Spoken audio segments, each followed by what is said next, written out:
Nobody expected an ordinary day to become the beginning of one of the most talked about missing person investigations of the year.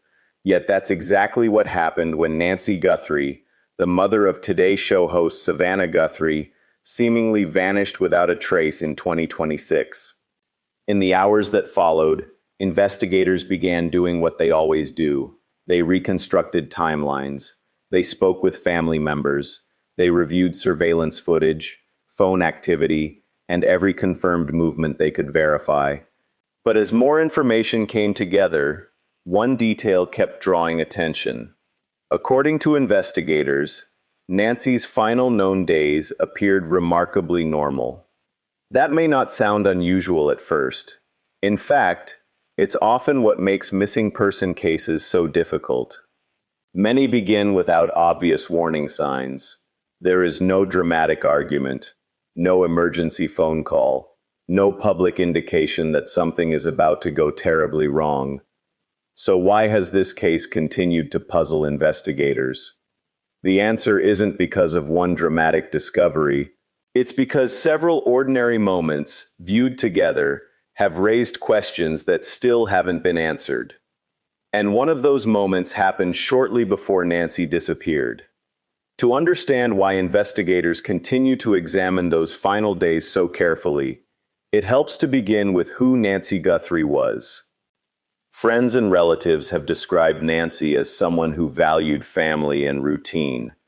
Although her daughter is a nationally recognized television journalist, Nancy herself largely stayed out of the public spotlight. That changed overnight when news broke that she could not be located.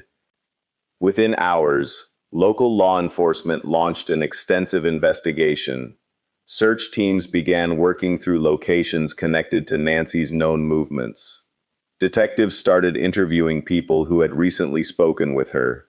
Every confirmed interaction became part of an expanding timeline. As investigators have explained in similar cases, the first days are often the most critical. Memories are still fresh. Digital records remain readily available. Surveillance systems may still contain footage that hasn't yet been overwritten. Those first investigative steps are methodical rather than dramatic. Officers don't begin with theories. They begin with facts. Where was the missing person last confirmed? Who saw them? Who spoke with them? What electronic records exist? What can actually be verified? That process may sound routine, but it often determines whether an investigation gains momentum or reaches a dead end. In Nancy's case, detectives reportedly examined numerous pieces of information simultaneously. Public reporting indicates that investigators reviewed available communications, reconstructed portions of her schedule, and worked to establish an accurate timeline of her final confirmed movements. As the search expanded, public interest grew rapidly. Part of that attention came because of Savannah Guthrie's public profile. Millions of viewers already knew her as one of the familiar faces of morning television. Suddenly, what had begun as a local missing person investigation became national news. Even so, investigators urged patience. In cases like this, rumors often spread faster than verified information. Social media users began offering theories almost immediately. Some believed Nancy may have left voluntarily. Others suggested foul play from the very beginning. Still others focused on isolated details circulating online that had not been confirmed by authorities. Detectives repeatedly cautioned against treating online speculation as evidence. Instead, they encouraged anyone with first-hand information to come forward. That distinction matters. An investigation is built on interviews, physical evidence, digital records, and corroborated witness statements, not assumptions. Days passed. Search efforts continued. Family members publicly expressed concern while hoping for Nancy's safe return. Then another development complicated the investigation. According to public reporting, Investigators began evaluating information that suggested the case might involve circumstances beyond a routine missing person report. Authorities have not publicly disclosed every detail supporting that assessment, but they acknowledged that the investigation had expanded as additional evidence was reviewed. Naturally, that announcement led to more questions than answers. What had investigators found? Did new evidence change their understanding of Nancy's disappearance, or were they simply following every possible lead while the facts remained incomplete? Those answers have not yet been fully released. Experienced investigators often avoid revealing everything they know during an active case. Certain details may only be shared if doing so helps locate a missing person or identify a suspect. Other information may remain confidential to protect the integrity of the investigation. For viewers following the story, that silence can be frustrating. But it also means there is an important difference between what investigators know and what has been made public. That difference is where many rumors begin. As media coverage intensified, every newly reported detail attracted enormous attention. People examined timelines, public appearances, and reported witness accounts, hoping to identify something that had been overlooked. Sometimes those efforts produced useful tips. Other times they generated speculation that investigators could not verify. One recurring question centered on Nancy's final known routine. Did anything change during those last days? Was there an appointment? A meeting? An unexpected phone call? Authorities have not publicly confirmed that any single event explains what happened. Instead, investigators have continued assembling the sequence of verified events while asking the public for additional information. That careful approach may seem slow, but it reflects how complex investigations are conducted. Rather than forcing a conclusion, detectives compare every new piece of evidence against the established timeline. If something doesn't fit, they don't ignore it. They test it. If it survives scrutiny, it becomes part of the investigation. If it doesn't, it's set aside. That process has continued throughout Nancy Guthrie's case, and it leads directly to one of the biggest unanswered questions investigators have faced from the beginning. What, if anything, changed during Nancy's final days before she disappeared? In the next part, we'll examine the publicly reported timeline more closely, look at what investigators have confirmed, separate verified facts from online speculation, and explore why several seemingly ordinary events continue to receive attention as the investigation moves forward.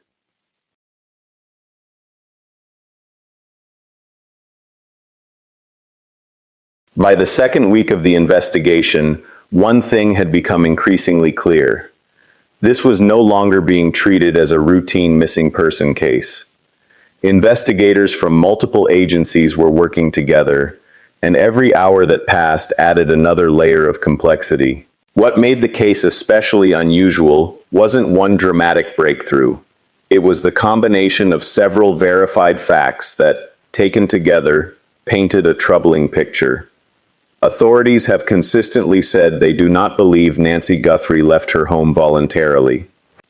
That conclusion wasn't based on a single piece of evidence. It came from the overall condition of the scene, Nancy's physical limitations, and the items she reportedly left behind.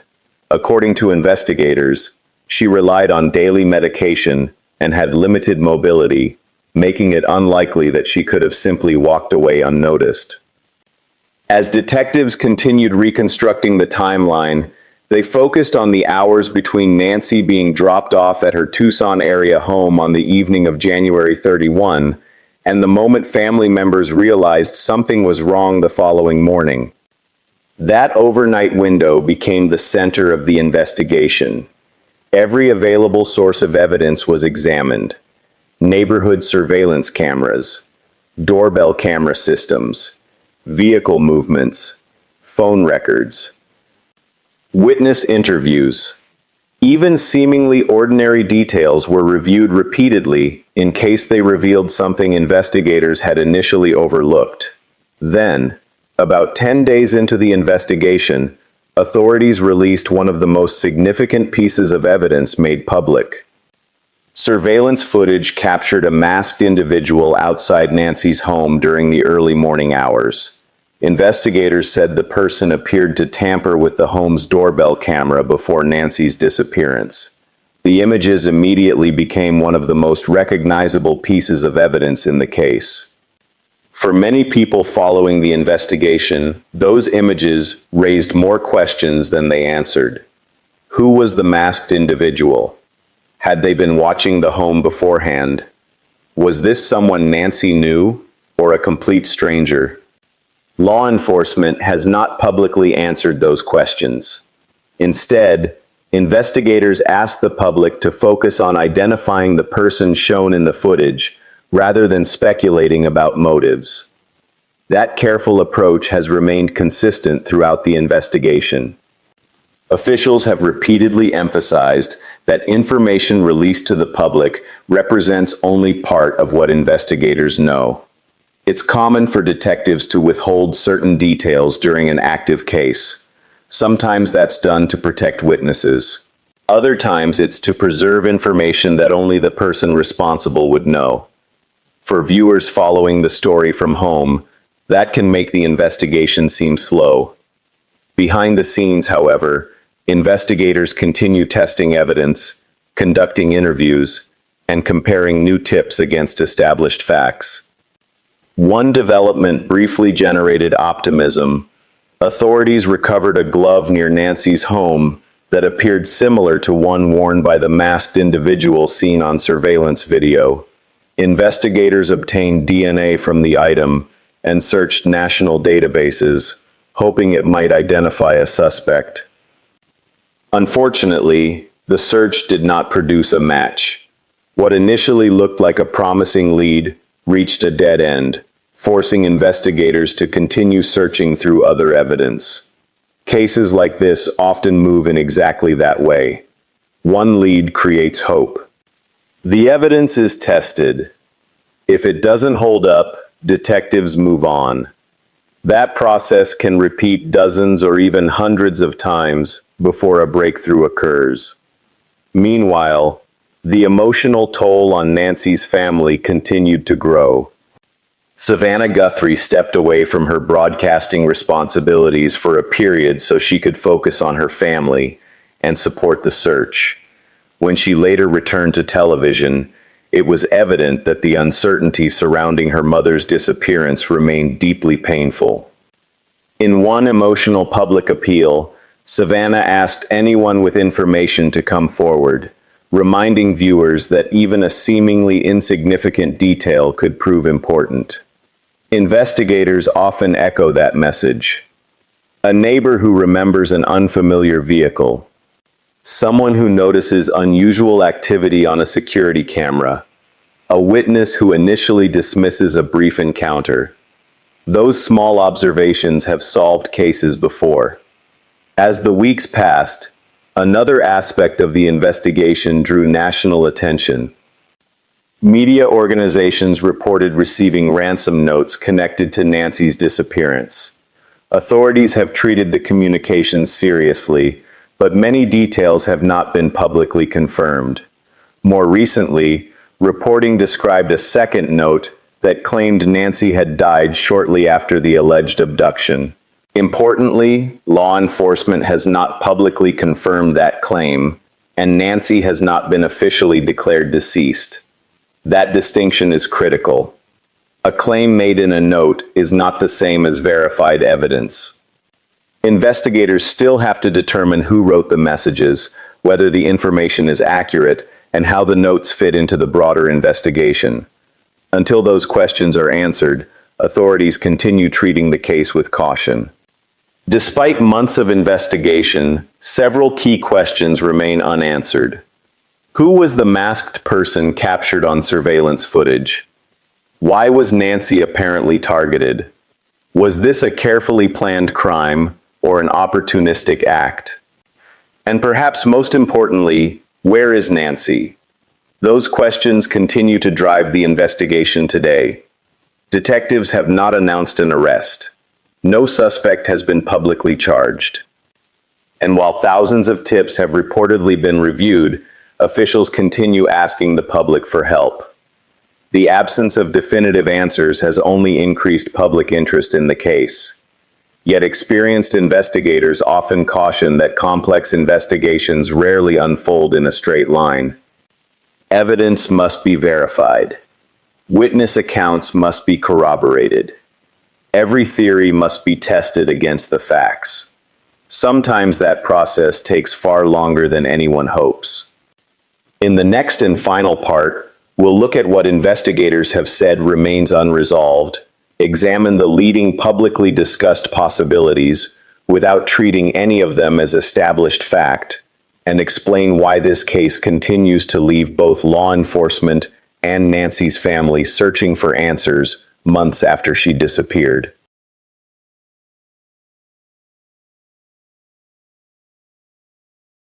As investigators continued following leads, one reality became impossible to ignore. Despite months of searching, reviewing evidence, and pursuing thousands of tips, the most important question remained unanswered. Where is Nancy Guthrie? For law enforcement, every active missing person investigation reaches a point where progress becomes slower and more methodical. The initial rush of emergency calls, neighborhood searches, and media attention gradually gives way to painstaking investigative work. Every interview is reviewed again. Every piece of digital evidence is re-examined. Every timeline is tested against newly received information. That doesn't mean the investigation has stopped. In many cases, it means detectives are looking more carefully than ever. Officials have repeatedly emphasized that the case remains active. They continue encouraging anyone with information, no matter how small it may seem, to contact investigators.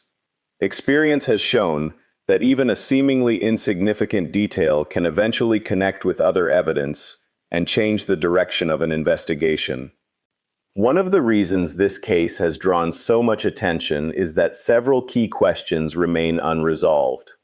Authorities have publicly released surveillance images of a masked individual seen near Nancy's home before her disappearance, but that person's identity has not been announced. Detectives have not publicly explained the individual's role, if any, beyond asking the public for help identifying them. Investigators have also acknowledged receiving communications connected to the case. Some of those messages contain disturbing claims, including assertions about Nancy's fate. However, law enforcement has not publicly confirmed those claims as true, and officials have continued treating the investigation as an active case while carefully evaluating every piece of evidence. That distinction is important. In high-profile investigations, rumors often spread much faster than verified facts. Social media posts, anonymous online comments, and unofficial reports can quickly become accepted as truth, even when investigators have never confirmed them. Experienced detectives work differently. They don't build cases around assumptions. They build them around evidence that can be independently verified. That evidence may include forensic testing, surveillance footage, witness interviews, phone records, DNA analysis, and other investigative tools. Each new lead must fit with the facts that have already been established. If it doesn't, investigators continue looking. That's why, despite the many theories circulating online, officials have remained cautious in their public statements. They have not announced an arrest. They have not publicly identified a suspect. And they have not released a complete explanation for what happened during Nancy's final known hours. For Nancy's family, that uncertainty has been especially difficult. Not knowing what happened to a loved one can be one of the hardest experiences a family endures. Public appeals from Savannah Guthrie have reflected both hope and determination, asking anyone with credible information to come forward, while expressing gratitude to investigators and members of the public who have continued supporting the search. Cases like this also remind us why responsible reporting matters. Public attention can generate valuable tips, encourage witnesses to come forward, and keep investigations from fading from view. At the same time, repeating unverified claims as fact can create confusion, place additional strain on families, and even complicate an ongoing investigation. That is why investigators continue asking people to rely on official updates rather than rumors. As of today, several questions remain unanswered. Who was the masked individual captured on surveillance footage? What happened during the final confirmed hours before Nancy disappeared? Do investigators possess additional evidence that has not yet been released to the public? And will a future witness or piece of forensic evidence finally provide the breakthrough this case needs? For now, those answers remain unknown. What is known is that investigators continue working the case, family members continue seeking answers, and the search for reliable information has not ended. History has shown that some missing person investigations are solved months or even years after they begin. Advances in forensic science, new witness testimony, or the re-examination of existing evidence have helped resolve cases that once appeared impossible. Whether that will happen here remains to be seen. Until then, Nancy Guthrie's disappearance continues to stand as an active investigation with many unanswered questions, but also with investigators who have not stopped searching for answers. If you followed this case closely, what do you believe is the most significant unanswered question investigators still need to resolve? Share your thoughts in the comments, but please keep the discussion respectful and based on verified information whenever possible. If you found this documentary informative and would like to see more carefully researched true crime coverage that separates confirmed facts from speculation, consider subscribing. We'll continue following major developments and provide updates whenever investigators release new verified information.